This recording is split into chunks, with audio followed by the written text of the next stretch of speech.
Good evening Bengal village, সবাইকে অনেক অনেক স্বাগত। আশা করি আপনারা ভীষণ ভালো আছেন। আজকে আপনাদেরকে সঙ্গে আমি শেয়ার করব কিভাবে জমি মানে আমাদের মাঠে পেঁয়াজ লাগানো হয়। তো আগে প্রথমে পেঁয়াজ চারাটা করে নিতে হয়, যেই রকম ধানের তলা হয় সেই রকমভাবে জমির মাটিকে একেবারে ছোট ছোট করে কুপিয়ে রোদ খাইয়ে পেঁয়াজের বীজ ফেলে দিয়ে তার উপরে খড় চাপা দিয়ে দিতে হয়। 2-3 দিন পর খড়গুলো সব সরিয়ে দিয়ে হালকা হালকা করে জল দিতে হয়। তো যাই হোক, আমাদের তো এই চারাটা করা হয়ে ওঠেনি, তাই আমরা চারা কিনতে এলাম।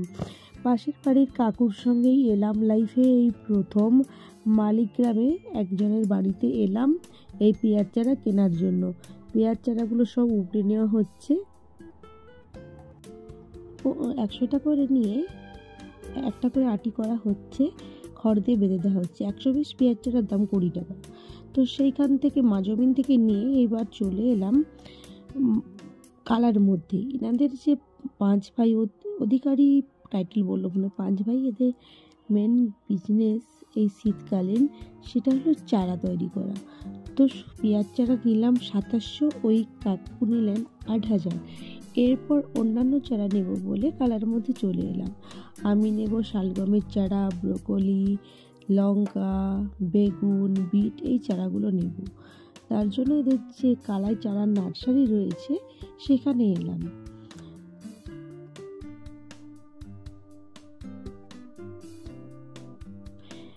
তো বিভিন্ন ভ্যারাইটির চারা, যত ধরনের চারা হয় এখানে সব কিছু পাওয়া যাবে। ফুলকপির, এই ভাইয়ের সঙ্গে কথা বলে জানলাম ফুলকপির 3 ধরনের চারা পাওয়া যায়। সেটা হচ্ছে হলুদ ফুলকপি, সাদা ফুলকপি আর সবুজ ফুলকপি, যেটাকে বলছি ব্রোকলি। আর বাঁধাকপিও বিভিন্ন ধরনের বলল, যে লাল রঙের বাঁধাকপি, সবুজ রঙের বাঁধাকপি, সাদা রঙের বাঁধাকপি, বিভিন্ন ধরনের গাছ এখানে পাওয়া যাচ্ছে।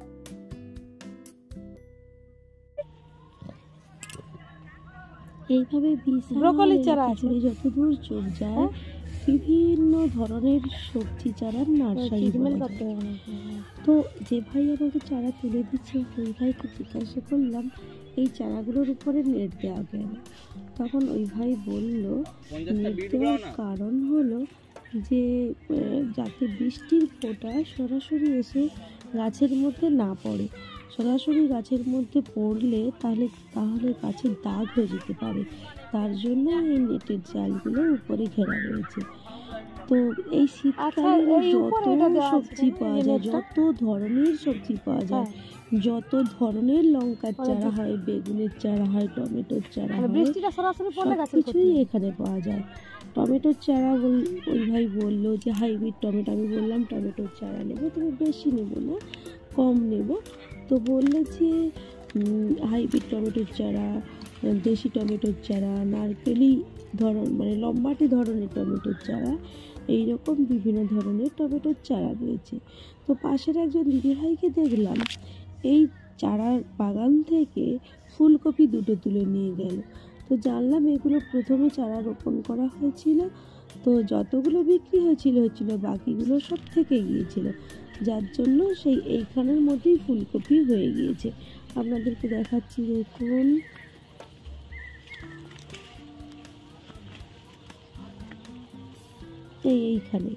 এইখানে চারা ছিল, সেইটা প্রথম ফেলা হয়েছিল, আর সে ফুলকপি হয়ে গিয়েছে। বলছি যে চারা একবার নয়, বিভিন্ন ধরনের যে সবজি চারা একবার নয়, একাধিকবার মানে ফেলা হয়, পরপর ফেলতে মানে এখানে ফেলানো হয়। তো বললাম ক্যাপসিকামের চারা রয়েছে, হ্যাঁ ক্যাপসিকাম, বিভিন্ন ধরনের ক্যাপসিকাম রয়েছে, গোল ধরনের, লম্বাটে ধরনের, লঙ্কার মতো লম্বাটে। তো আমি নিলাম বিট চারা 50, শালগমের চারা 50, আর ঝাঁটি লঙ্কার চারা নিলাম 20, আর অমনি 12 মাসি লঙ্কার চারা নিলাম 10, ব্রোকলির চারা নিলাম 10টা, আর ভালো মানে বড় বড় বেগুনের চারা নিয়েছি 10টা, আর ঝাঁটি মানে লুড়কি বেগুনের চারা নিয়েছি 20টা, আর টমেটোর চারা তো বলেই দিয়েছি। এইভাবে চারা নিলাম। তো আরেকটা জায়গায় চলে এলাম বাড়ির সামনে। তো বিট চারা যেহেতু নেব, সেহেতু প্রথমে একটুখানি জল ছিটিয়ে দিল যাতে গাছটা না ছিঁড়ে যায়।